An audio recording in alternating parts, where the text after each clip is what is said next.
Hello viewers, welcome to the grow Telugu YouTube channel. William J O'Neil గారు ఎవరైతే 'how to make money in stocks' అనే ఈ బుక్‌ని రచించారో, ఆయన ఒక చాలా కీలకమైన విషయాన్ని చెప్పారు. అంటే ఇది గమ్మత్తుగా ఉంటుంది వినడానికి.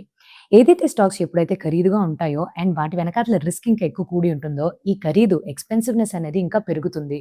ఇది ఇంకా పైకెళ్తుంది అని అన్నారు. అంటే ఏంటి దీని వెనకాతల? ఎప్పుడన్నా రిస్క్ కూడిన దాంట్లోని ఎక్కువ రిస్క్ ఉంటే మనకి ఎక్కువ రివార్డ్ వస్తుందని అందరికీ తెలిసిన విషయమే.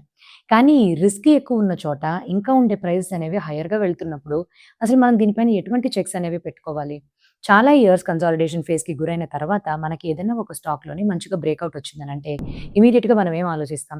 ఇది సస్టైన్ అవుతుందా? అసలు ఈ బ్రేకౌట్ గల వెనకాతల కారణం ఏంటి? బలమైన ఫినాన్షియల్స్ అనేవి ఉన్నాయా? లేవా?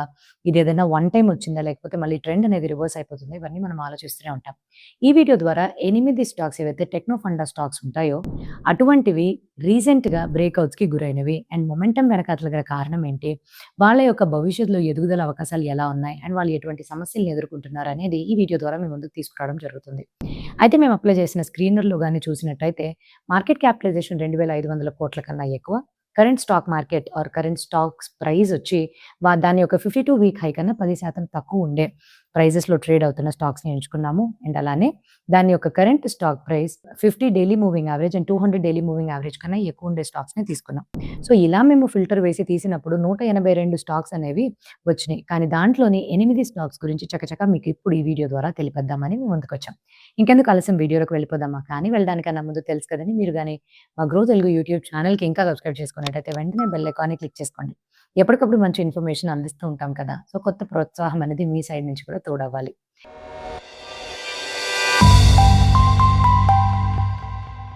నేను సిఏ హిరణ్మయి. ఈరోజు మనం చూడబోయేది 8 టెక్నో ఫండా స్టాక్స్ ఏవైతే ఇటీవలే బ్రేకౌట్‌కి గురైనాయి అండ్ ఇది ఎక్కడ ఇన్వాలిడేట్ అవుతుంది? బిజినెస్‌లు ఏంటి? వాళ్ళ యొక్క రిస్క్స్ ఏంటి?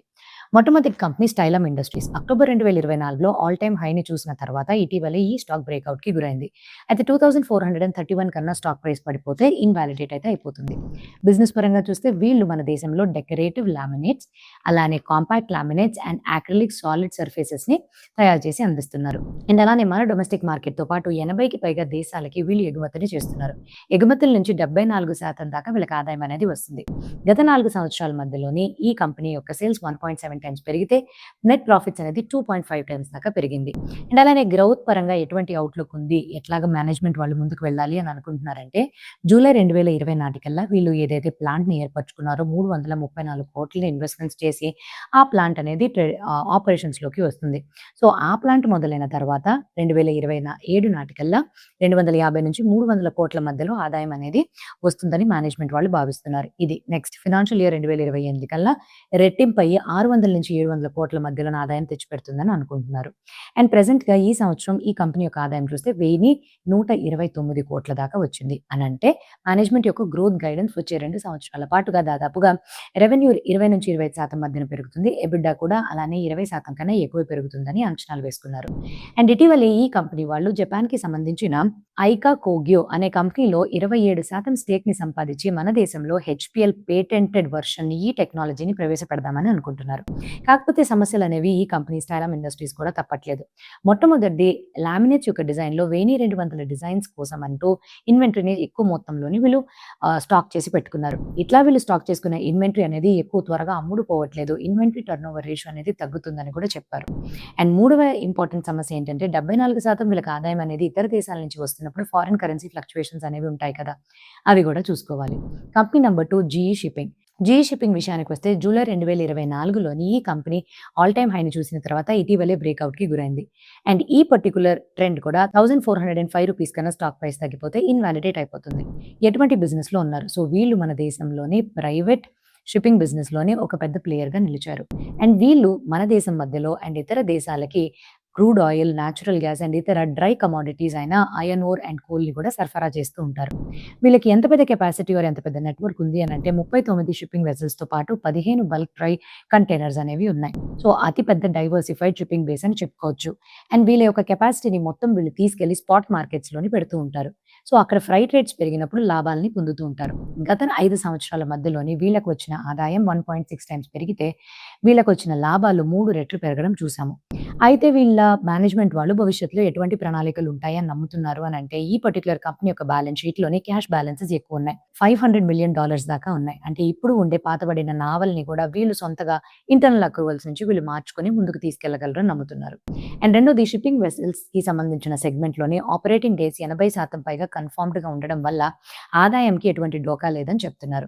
కాకపోతే సమస్యల విషయానికి వస్తే ఈ కంపెనీ యొక్క స్టాక్ ఆర్ పీఈ రేషియో 8 రెట్లుంది. గత 2 క్వార్టర్స్ యొక్క సేల్స్‌ని గాని తీసివేస్తే అంతకు ముందు వరకు వచ్చిన సేల్స్‌ని కూడించి చూస్తే గ్రోత్ రేట్ అనేది కొంచెం నెగెటివ్‌గానే ఉంది. ఇది మనం గమనించుకోవాల్సిన విషయం. అండ్ రెండవది ఎక్కువగా వీళ్ళు స్పాట్ రేట్స్‌లోనే ఆడుతూ ఉంటారు కాబట్టి ఫ్రైట్ రేట్స్ గాని తగ్గినట్టయితే అది వెంటనే ఈ పర్టిక్యులర్ కంపెనీ పైన ప్రభావం అనేది చూపిస్తుంది. Company number 3 Arvind Limited. Arvind Limited గురించి చెప్పుకోవాలి అనంటే జాన్ 2018 నుంచి ఆల్ టైమ్ హైని చూడకుండా ఇటీవలే బ్రేక్‌ఔట్ ఇచ్చింది. 425 కన్నా ఈ కంపెనీ యొక్క స్టాక్ ప్రైస్ తగ్గిపోతే అది ఇన్వాలిడేట్ అయిపోతుంది. మన దేశంలో అరవింద్ లిమిటెడ్ వాళ్ళు ఏం చేస్తారు? వీళ్ళు మన దేశంలోని టెక్స్‌టైల్ మ్యానుఫ్యాక్చర్ అంటే వర్టికల్లీ ఇంటిగ్రేటెడ్ టెక్స్‌టైల్స్ మ్యానుఫ్యాక్చర్ దుస్తులని తయారు చేస్తారు.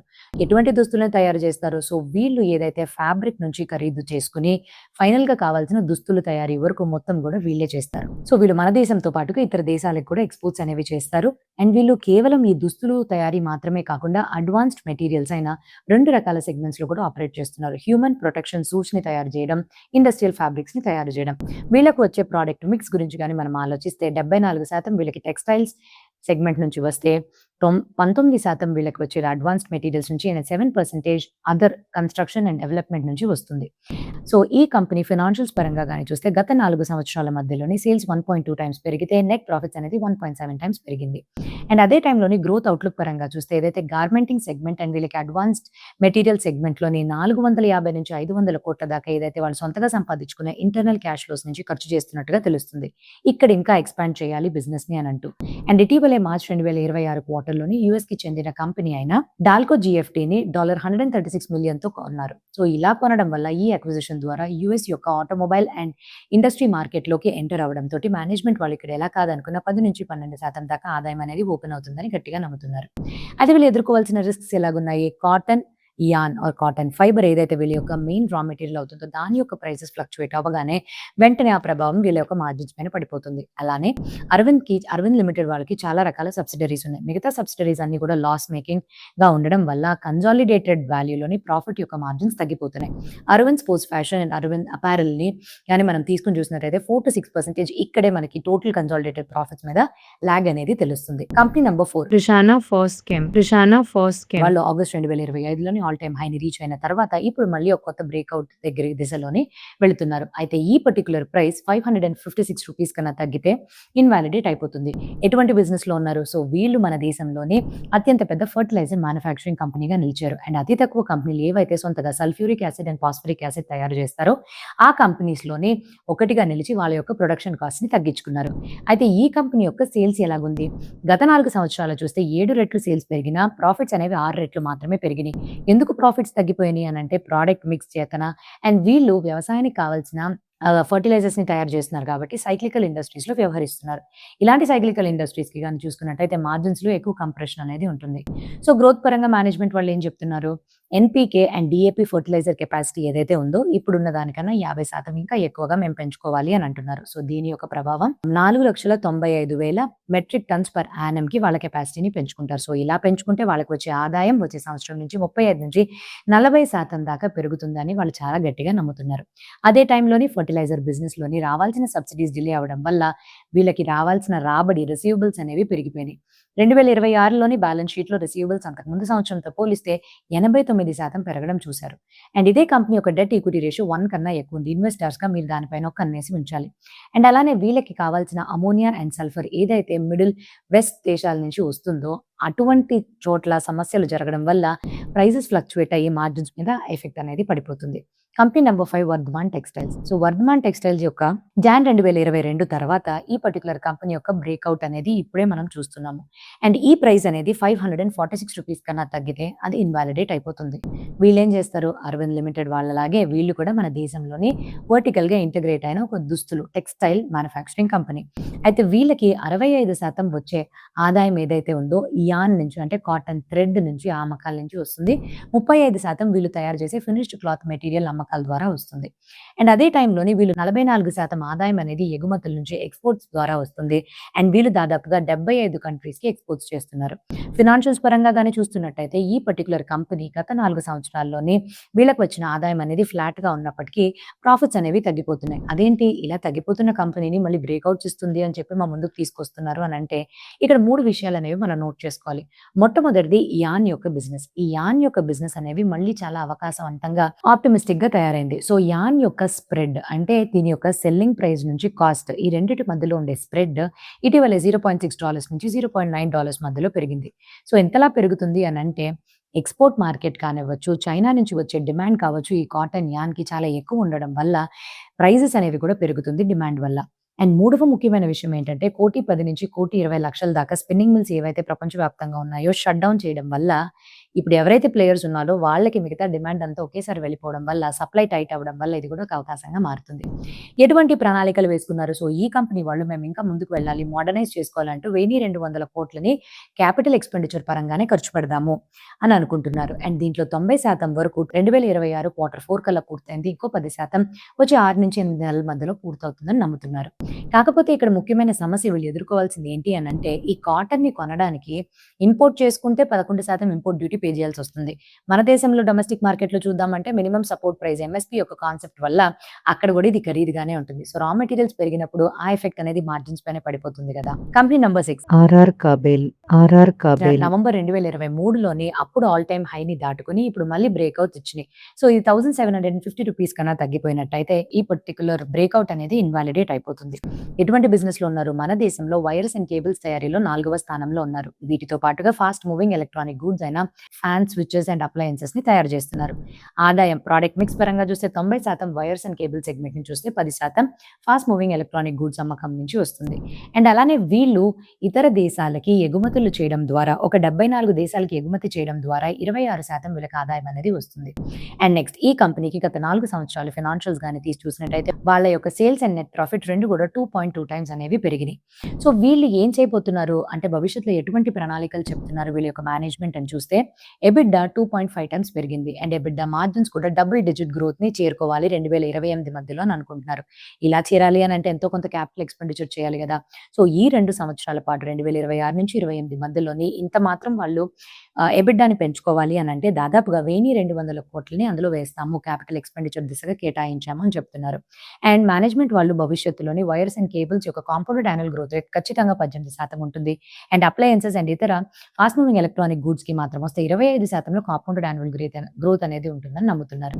సమస్య కాపర్ అండ్ అల్యూమినియం వీళ్ళకి కావాల్సిన మెయిన్ అయిన రా మెటీరియల్. సో, ఎప్పుడైతే ఇంపోర్ట్ చేసుకుంటారో విదేశీ సిట్యుయేషన్‌లు బట్టి సో, ఈ మెటల్ యొక్క ప్రైజెస్ ఎటువంటి విధంగా గాన ఫ్లక్చుయేట్ అయితే అది వెంటనే మార్జిన్స్ పైన ప్రభావం అనేది పడిపోతుంది ఇక్కడ. 7వ company gland pharma. So, gland pharma విషయానికి గాని వచ్చినట్టయితే ఇక్కడ లాంగ్ టర్మ్ కన్సాలిడేషన్ జరిగిన తర్వాత స్ట్రాంగ్ వాల్యూమ్స్ అండ్ ప్రైస్ యాక్షన్స్‌ని చూస్తున్నాం. కానీ ఇది రివర్సల్‌కి గురవుతుంది అని నమ్ముతున్నాము. 2060 కన్నా ప్రైస్ పడిపోతే ఇన్వాలిడేట్ అయిపోతుంది ఇక్కడే. గ్లాండ్ ఫార్మా వాళ్ళు ఏం తయారు చేస్తున్నారు? సో, మన దేశంలోని జనరిక్ ఇంజెక్టబుల్ ఫార్మా ప్రొడక్ట్స్‌ని వీళ్ళు తయారు చేసి అందిస్తున్నారు. ఇక్కడ ముఖ్యంగా జాగ్రఫీ పరంగా వీళ్ళకి ఎంత ఆదాయం వస్తుందంటే యూఎస్ నుంచి వీళ్ళకి 53% వస్తే యూరోప్ నుంచి 22%, మిగతా అంతా విదేశాలు కలుపుకొని 25% వరకు ఆదాయం అనేది వస్తుంది. ఫినాన్షియల్స్ పరంగా గాని చూస్తే గత 4 సంవత్సరాల్లోని సేల్స్ 1.5 టైమ్స్ పెరిగినప్పటికీ నెట్ ప్రాఫిట్ 0.8 టైమ్స్ మాత్రమే పెరిగింది. దీనికి వెనకాతల గల 2 కారణాలున్నాయి. కోవిడ్ తర్వాత నుంచి కూడా ఆదాయం అనేది 2023 దాకా 18% వరకు పడిపోయిందని మనకు తెలిసింది. అండ్ రెండోది వీళ్ళు సెనెక్సీ అనే కంపెనీని అక్వైర్ చేసుకున్నారు. అండ్ అది పర్ఫార్మ్ చేయకపోవడం వల్ల మొత్తం కన్సాలిడేటెడ్ మార్జిన్స్ మీద 800 to 1000 బేస్ పాయింట్స్ అనేది తగ్గింపు మార్జిన్స్ అనేవి కంప్రెస్ అయినాయి ఇంతవరకు బేస్ పాయింట్స్ వరకు. గ్రోత్ అవుట్లుక్ పరంగా గాని చూసినట్టయితే ఈ కంపెనీ వచ్చే 3 సంవత్సరాల్లో 2,000 కోట్ల దాకా ఆప్థాల్మిక్ అండ్ బ్లోఫిల్ సీల్ లైన్స్ కి ఖర్చు పెడుతుంది. అండ్ వచ్చే సంవత్సరంలో 2,000 కోట్ల నుంచి 500 కోట్ల దాకా దీని దిశగానే ఖర్చు పెడతారని చెప్తున్నారు. అండ్ మేనేజ్మెంట్ వాళ్ళు భవిష్యత్తులోని 12 నుంచి 13% మధ్యలో గ్రోత్ గైడెన్స్ అనేది ఖచ్చితంగా ఉంటుందని చెప్తున్నారు. సమస్యలు ఎలాగున్నాయి? ఏవైతే గ్లాస్ అండ్ వైల్స్ ఉన్నాయో దాని యొక్క ప్రోడక్ట్ కాస్ట్ అనేవి 5 నుంచి 6% పెరగడం వల్ల టోటల్ మార్జిన్స్ 1 to 2% అనేవి కంప్రెస్ అవ్వడం మనం చూసాం. అండ్ రెండవది ఇదే టైంలోని సాల్వెంట్ సప్లైస్ గానీ, లాజిస్టిక్స్ గానీ ఈ క్రైసిస్ వల్ల ఏదైతే అంతర్జాతీయ మార్కెట్స్‌లో మనం ఫేస్ చేస్తున్న మిడిల్ ఈస్ట్ క్రైసిస్ వల్ల ఈ యొక్క కాస్ట్స్ పెరిగిపోవడం వల్ల చాలా వరకు ఇబ్బందులనేది ఎదుర్కొంటున్నారు. అండ్ ఆఖరి company good luck India. So good luck India వాళ్ళు సెప్టెంబర్ 2024లో వాళ్ళ యొక్క ఆల్ టైమ్ హైని చూసిన తర్వాత ఇప్పుడు మంచి బ్రేక్అవుట్ తోటి మన ముందుకు వస్తున్నారు. కాకపోతే ఈ పర్టిక్యులర్ ట్రెండ్ అనేది 1255 రూపీస్ కన్నా తగ్గితే ఇన్వాలిడేట్ అయిపోతుంది. అండ్ నెక్స్ట్ ఎటువంటి బిజినెస్ లో ఉన్నారు వీళ్ళు? ఒక డైవర్సిఫైడ్ అయిన engineering and steel manufacturing company. ఆసామాషి కాదండి, metro projects and bullet train projects కి కావాల్సిన హెవీ మెటల్ స్టీల్ బ్రిడ్జెస్ ని తయారు చేయడంతో పాటు ఆటోమొబైల్ రంగంలోని ఏవైతే లోపల కాంపోనెంట్స్ అయిన ప్రెసిషన్ ట్యూబ్స్ ని వాడతారో దాన్ని తయారు చేయడంతో పాటుగా డిఫెన్స్ రంగానికి సంబంధించిన artillery shells and missile components ని కూడా వీళ్ళే డిజైన్ చేసి అందిస్తున్నారు. 100కి పైగా దేశాలకి వీళ్ళ యొక్క ప్రోడక్ట్స్ ని అమ్మడం ద్వారా 26% వరకు ఆదాయం అనేది వస్తుంది. ఫినాన్షియల్స్ పరంగా కానీ చూస్తే గత 4 సంవత్సరాల్లోని సేల్స్ అనేది 1.5 టైమ్స్ పెరిగితే ప్రాఫిట్స్ అనేవి 2 టైమ్స్ పెరిగినాయి. గ్రోత్ అవుట్లుక్ ఎలాగుంటుంది? కంపెనీ యొక్క defence and aerospace subsidiary 155 mm artillery shells ని తయారు చేస్తుంది. సో ఇక్కడ కెపాసిటీని 1.5 lakh నుంచి 4 లక్షల షెల్స్ పర్ యానం దాకా పెంచాలి అని దీనికోసం 400 కోట్లని వీళ్ళు ఇందులోని ఇన్వెస్ట్మెంట్స్ చేస్తున్నారు. రిస్క్ పరంగా కానీ చూసినట్టయితే వీళ్ళకి అతి పెద్ద ఖర్చు hot rolled coils or steels పైన, అంటే 70% వరకు రా మెటీరియల్ కాస్ట్ ఇదే ఉంటుంది. సో ఈ ప్రైసెస్ ఫ్లక్చువేట్ అయితే ఆపరేటింగ్ మార్జిన్స్ దెబ్బతింటున్నాయి. ఈ ఆపరేషన్స్ అన్ని పెంచాలి అని అంటే వాళ్ళకి కొత్తగా వర్కింగ్ క్యాపిటల్ అవసరాలు కూడా ఉన్నాయి. సో ఇక్కడ cash flow from operations to net profit 50% ఉంది. అంటే ఇది గొప్పగా లేదు కానీ అంత బలంగా కూడా లేదని చెప్పుకోవచ్చు. సో ఇవండి ఏదైతే 8 టెక్నో ఫండా కంపెనీస్ ఇటీవలి బ్రేక్అవుట్స్ కి గురైనాయో, కాకపోతే మీరు ఇన్వెస్టర్స్ గా ఇందులో ఇన్వెస్ట్మెంట్స్ చేయడానికన్నా ముందు మీ యొక్క ఫైనాన్షియల్ అడ్వైజర్స్ ని సంప్రదించుకొని క్లోజ్ గా వాచ్ చేస్తూ ఎలా పర్ఫార్మ్ చేస్తుందని చూసుకున్న తర్వాత ఒక నిర్ణయం తీసుకోవాలి. ఇది ఒక ఎడ్యుకేషనల్ కంటెంట్ కోసం మాత్రమే ముందుకు తీసుకొచ్చిన వీడియో. ఎటువంటి రికమెండేషన్స్ మేము ఈ వీడియో ద్వారా మీకు చేయట్లేదు. అండ్ ఇంకా మంచి వీడియోతో మీ ముందుకు రావడానికన్నా ముందు have happy and very very safe investment. Thank you.